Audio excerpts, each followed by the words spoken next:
No niin, täällä on asennushommia Markuksella käynnissä. Laitetaan ilmeisesti nastoja meidän trukkiin. Ja alkaa olemaan renkkaat jo sen verran kuluneet, että pitoja ei enää löydy tuolla lumella ja jäällä. Niin laitetaan nyt tilapäisratkaisulla nastat, että päästään eteenpäin. Yes. Eli tässä nyt on tämmönen asennuskuvio. Onko tää niinku tavallista, miten ne nyt asennetaan tähän?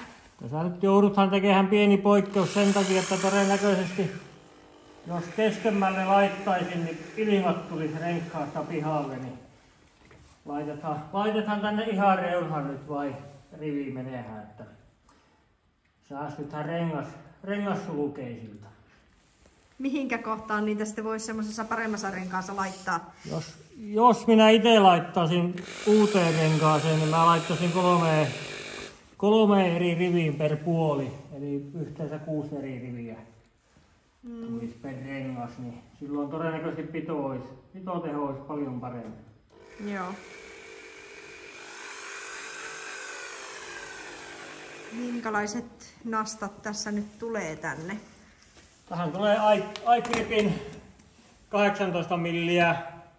18 milliä, eli ruuviosuus on 18 milliä ja nasta-osuus on 5 milliä. Ja näissä on tosiaan tuo kaulus näissä nastoissa, mikä estää sen liian syvälle asentamiseen, että tietää mihin asennussyvyyteen laitetaan. Ja helppo asentaa mukana tulevan työkalun avulla.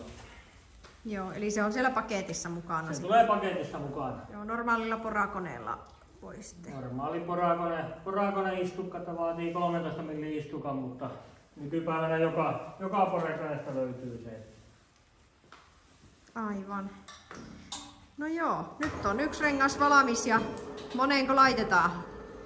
Laitetaan toiseen vetävän renkaaseen vielä. Niin se riittää tasatapaisesti. Se olisi sitten siinä. Yes. Hei, iGripin nastat löytyy meiltä. Toimitetaan traktoreihin, mönkijöihin.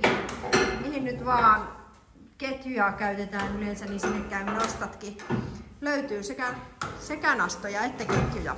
Käykää verkkokaupassa ja oikein mukavaa loppuviikkoa teille sinne.